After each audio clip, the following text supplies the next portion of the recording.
बच्चे आज हम लोग क्लास में डिस्कस कर रहे थे टाइप्स ऑफ रूट। ठीक है बेटा, टाइप्स ऑफ रूट जो है, इससे पहले हमने रूट सिस्टम डिस्कस किया था। टाइप्स ऑफ रूट में हम लोग 3 टाइप की रूट डिस्कस करेंगे। एक हमारे पास आता है बच्चे टैप रूट सिस्टम, एक आता है फाइब्रस रूट सिस्टम और एक आएगा एडवेंटिशियस रूट सिस्टम। ठीक है, इसमें ध्यान रखना बच्चे कि ये एम्ब्रियो वाला पार्ट है, ये वाला एम्ब्रियो है और एम्ब्रियो के बेस से डिराइव होता है प्लूम्यूल और एम्ब्रियो के टॉप से डिराइव होता है रेडिकल, और रेडिकल से बनता है बच्चे रूट और प्लूम्यूल से बनता है शूट। डन, इतना क्लियर है। तो ये बता रहा है कि कुछ रूट्स हैं जो रेडिकल वाले पार्ट से डिराइव होती हैं, like tap root, like fibrous roots, और कुछ रूट्स हैं जो रेडिकल वाले पार्ट से डिराइव नहीं होती अदर देन रेडिकल। वो लीफ हो सकता है बच्चे, वो लीफ हो सकता है, वो आपकी स्टेम हो सकती है। तो ये क्वेश्चन आपका एक प्रीवियस ईयर बन जाता है, ये आपका एक क्वेश्चन प्रीवियस ईयर बन जाता है। ठीक है बेटा, तो इसमें हम लोगों ने ध्यान देना है। जैसे हमारे पास टैप रूट सिस्टम है, तो टैप रूट सिस्टम में बच्चे हम देखते हैं कि हमें रूट का एक डीप सीटेड ग्रोथ दिखाई देता है, that is primary roots. Primary roots आ जाती हैं बच्चे, ये वाली प्राइमरी रूट्स आ गई है ना। डीप पेनिट्रेटेड सीट जो है वो प्राइमरी रूट्स है। मतलब ये क्या होती है, elongation of radical. Primary root जो है वो इलोंगेशन ऑफ रेडिकल्स है। लेटरल रूट जो है बच्चे हमारे पास, उसको हम सेकेंडरी रूट भी बोल सकते हैं। ये इनर सेल एक्सटेंशन है। क्या है ये? Inner cell extension. ऐसे ही स्टेटमेंट बेस्ड आपको क्वेश्चन पूछा जाता है। फिर टर्शरी रूट जो है help in absorption and thread like structures, right. ये सेकेंडरी रूट की ही एक्सटेंशन को हम लोग टर्शरी रूट बोलते हैं। ठीक है बेटा, ठीक है। टैप रूट की एग्जांपल है डाइकॉट प्लांट, पल्सिस, बीन्स। ठीक है, इसमें हम लोग मस्टर्ड की एग्जांपल ऐड कर सकते हैं। इसमें मस्टर्ड प्लांट की एग्जांपल ऐड कर सकते हैं। मस्टर्ड प्लांट की एग्जांपल हम इसमें ऐड कर सकते हैं। ठीक है, मस्टर्ड प्लांट आ जाएगा हमारा डाइकॉट प्लांट, राइट। ठीक है बच्चे, अब इसमें हम लोग देखेंगे जो फाइब्रस रूट है। Fibrous root is a part of radical, radical से डिराइव होती है। देखो बच्चे, ये है ना एक्सटेंशन यहाँ पर, ये इसको हम लोग फाइब्रस रूट कहते हैं। ये फाइब्रस रूट है। ठीक है, ये स्टेम का क्या है, root arise from the base of stems. Base of stem से रूट अराइज हुई हैं बच्चे, और शॉर्ट लिव्ड होती हैं। कैसी होती हैं? शॉर्ट लिव्ड होती हैं। ठीक है, ये मोनोकॉट प्लांट में देखने को मिलेंगे आप लोगों को। जैसे आपके पास वीट आ गया, राइस आ गई, मेज़ आ गए, ग्रॉस आ गया। ठीक है बच्चे, ठीक है। It is a type of adventitious root. ये भी एक एडवेंटिशियस रूट्स की टाइप है, but origin of root not from the radical. इतना ध्यान रखना आपने। ठीक है, एडवेंटिशियस रूट्स क्या है? Adventitious root not arise from the radical, it arise from the leaf of the stem. Leaf and stem, it arise from the leaf and stem. ठीक है, लीफ से राइज होती हैं। कैसे? जैसे यहाँ पर है हमारा लीफ एक, तो यहाँ से छोटी छोटी रूट्स बनेंगी। ठीक है, तो ये रूट्स जैसे ही सॉइल के कांटेक्ट में आएंगी, ठीक है, तो यहाँ से ये रूट्स दोबारा से क्या हमारा एक प्लांट बना देंगे। ठीक है, तो जैसे ब्रायोफाइलम में आपको देखने को मिल सकता है। Bryophyllum is the best example, जिसमें एडवेंटिशियस रूट्स होती हैं, लीफ से ही बनते हैं। बनियान ट्री, ग्रासेस और मॉन्स्टेरा, ये एग्जांपल है आपके एडवेंटिशियस रूट्स की। इसमें ब्रायोफाइलम ऐड कर सकते हो आप लोग। ठीक है, बट वो थोड़ा मॉडिफिकेशन में आ जाता है। अब हम लोग देखते हैं बच्चे शूट सिस्टम। शूट सिस्टम के लिए मैंने एग्जांपल से आप लोगों को बताया है। ठीक है, ये अर्थ है और अर्थ से बिलो वाला पोर्शन जो है वो रूट सिस्टम है, और अर्थ से ऊपर जो है शूट सिस्टम है।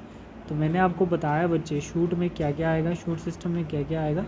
हमारे पास लीफ आएंगे, और क्या आ सकता है बच्चे? फ्लावर आ सकते हैं।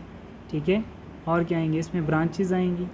ठीक है, शूट सिस्टम में ब्रांचेज आएंगी, और क्या आएंगे? फ्रूट्स आ सकते हैं। ठीक है बेटा, स्टेम आ सकती है। ठीक है, फ्लावर आ सकते हैं। ठीक है, लीफ आ सकते हैं। तो ये सब पार्ट किसके हैं? शूट सिस्टम के पार्ट हैं बच्चे। किसके पार्ट हैं? शूट सिस्टम के पार्ट हैं। नोड और इंटरनोड आप लोगों को देखने को मिलेंगे।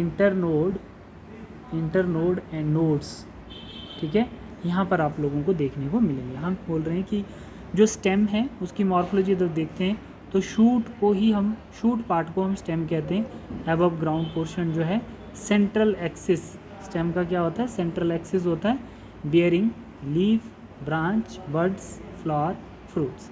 तो आप यहाँ पे देख सकते हैं ये जो नोड है हमारा, ठीक है, ये नोड है, और इसके बीच में क्या होता है? इसको हम लोग बड कहते हैं। मतलब बड क्या होता है? एक स्मॉल आउटग्रोथ होती है ब्रांच और स्टेम के बीच में। ठीक, ये नोड से, ये इंटरनोड है। नोड क्या होता है बच्चे? जहाँ से आपके लीव्स और ब्रांच राइज होती हैं। डन। ठीक है। स्टेम, ये वाला पार्ट स्टेम कहलाएगा, ठीक है बच्चे। तो रूट सिस्टम में आपने देखा है जिसमें प्राइमरी रूट्स होती हैं, सेकेंडरी रूट्स होती हैं और टर्शरी रूट्स होती हैं, ठीक है। That is root system, done. अब हम लोग देख रहे हैं बच्चे इसमें function of stem. Function of stem क्या बेटा, डायरेक्ट एलोंगेशन प्लूम्यूल का हम लोग स्टेम बोलेंगे उसको, डन। सेंट्रल एक्सिस होता है इसका और it bears node and internode.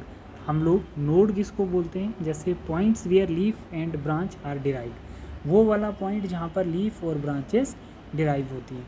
और आपका जो इंटरनोड है, इंटरनोड क्या होता है, elongation of plants, elongation of plants. तो हम लोग इसको एज्यूम करते हैं कि ये हमारा क्या है, एम्ब्रियो वाला पार्ट है और ये एम्ब्रियो वाले पार्ट से इसके एपिकल वाले पार्ट से, इसके एपिकल वाले पार्ट से ये बच्चे ये वाला पार्ट जो है ये एम्ब्रियो वाला पार्ट है, ये एम्ब्रियो वाला पार्ट है, ठीक है। और एम्ब्रियो के एपिकल वाले पार्ट से, एपिकल वाले पार्ट से हमारी एपिकल वाले पार्ट को हम लोग रेडिकल बोलते हैं और रेडिकल से डिराइव होती है रूट, ये मैंने आपको पहले समझा दिया। और जो हमारा एम्ब्रियो का बेस पार्ट होता है, तो बेस वाले पार्ट को हम बोलते हैं प्लूम्यूल, ठीक है। ये बेस पार्ट है जिसको हम प्लूम्यूल बोलेंगे और प्लूम्यूल वाले पार्ट से हमारी डिराइव होगी स्टेम, डन, ठीक है बच्चे। तो ध्यान रखना आप लोगों ने यहाँ पर कि नोड और इंटरनोड क्या होता है, इनका डिफरेंस पता होना चाहिए, done. And then young stem जो है, young stem soft and green होती है और आपकी जो ओल्ड स्टेम है बेटा वो हार्ड और डार्क ब्राउन होती है, डन, ठीक है बच्चे। फंक्शन ऑफ स्टेम क्या है, फंक्शन ऑफ स्टेम में हम बोलते हैं कि conduction of water and mineral. जैसे हमारे पास क्या है, अगर ये स्टेम है, ठीक है, तो ये लीफ है, ये क्या है, ये लीफ है और ये हमारे पास रूट्स आ गए, ठीक है। तो इतना सा पार्ट जो स्टेम का है, ये जो पार्ट स्टेम का बेटा, तो फोटोसिंथेसिस तो लीफ में होनी है, ये लीफ वाला पार्ट है, तो लीफ में क्या होगा बच्चे, लीफ में फोटोसिंथेसिस होगी, लीफ में क्या हो रहा है, फोटोसिंथेसिस हो रही है, ठीक है बच्चे। तो फोटोसिंथेसिस करके जो ग्लूकोज बनेगा, जो ग्लूकोज बनेगा वो लीफ के द्वारा ट्रांसपोर्ट करवाया जाएगा वाया स्टेम, ये स्टेम है, तो जो न्यूट्रिएंट ट्रांसपोर्टेशन है वो वाया स्टेम ही होती है बच्चे, ठीक है। और फिर हमारे पास जो न्यूट्रिएंट है वो कहाँ पहुँचेगा, न्यूट्रिएंट रीच करेगा किसके पास, रूट के पास। तो उस प्रोसेस को हम बोलते हैं फोटोसिंथेट, क्या बोलेंगे, फोटोसिंथेट बोलेंगे, between root and leaf, done, ठीक है बच्चे। तो conduction of water and mineral and photosynthate between root and stem, ये किसका काम है, ये हमारी स्टेम का काम होता है। अब देखो बेटा, जैसे हमारे पास क्या है, ये हमारे पास अंडरग्राउंड पार्ट है, ये हम बोल सकते हैं ये रूट्स हैं इसकी, ठीक है। और ये स्टेम आ गई, ये लीफ आ गया, ये ब्रांच आ गई और ये बड आ गया, ठीक है। ब्रांच और बड के बीच में एक स्मॉल आउट ग्रोथ है जिसको ब्रांच और बड के ब्रांच और स्टेम के बीच में एक छोटी सी आउट ग्रोथ है जिसको हम लोग बड बोल रहे हैं। बेसिकली बड कुछ है नहीं बेटा, दो cells of meristematic which do not form leaf and branch, ऐसे मेरिस्मेटिक सेल्स जो ब्रांच, लीफ और ब्रांच नहीं बना पाए हैं, उन्हीं की एक छोटी सी ग्रोथ को हम लोग बड कहते हैं, ठीक है बच्चे, ठीक है। तो हमारे पास दो टाइप के बड होते हैं, एक हमारे पास एपिकल बड आता है और एक हमारे पास एक्सिलरी बड आता है। तो एपिकल बड जो होता है वो एपिकल ग्रोथ, एपिकल बड जो होता है वो क्या करवाता है, वो एपिकल ग्रोथ करवाता है ना। एपिकल ग्रोथ में जो पार्ट ग्रो नहीं हो पाया है उसको हम एपिकल बड कहते हैं। और एक्सिलरी बड वो होता है बच्चे जहाँ से ब्रांच और लीफ अराइज नहीं हो पाया है, उसको एक्सिलरी बड बोलते हैं। और बड प्लांट के हर पार्ट में मिल सकता है, मतलब फेलियर होता है किसका, लीफ और ब्रांच का बड, ठीक है। तो ये आपका ये यहाँ पे ध्यान रखना आपने। तो this is all about your today lecture. NCERT मैंने अलग से डिस्कस किए बच्चे, और प्रीवियस ईयर क्वेश्चन मैंने क्लास में आप लोगों को करवाए थे, फिर सेंड भी किए थे, वो आपको सॉल्व करने आने चाहिए, ठीक है बच्चे। तो कल हम लोग लीफ की मॉर्फोलॉजी डिस्कस करेंगे। थैंक यू बेटा, थैंक यू क्लास।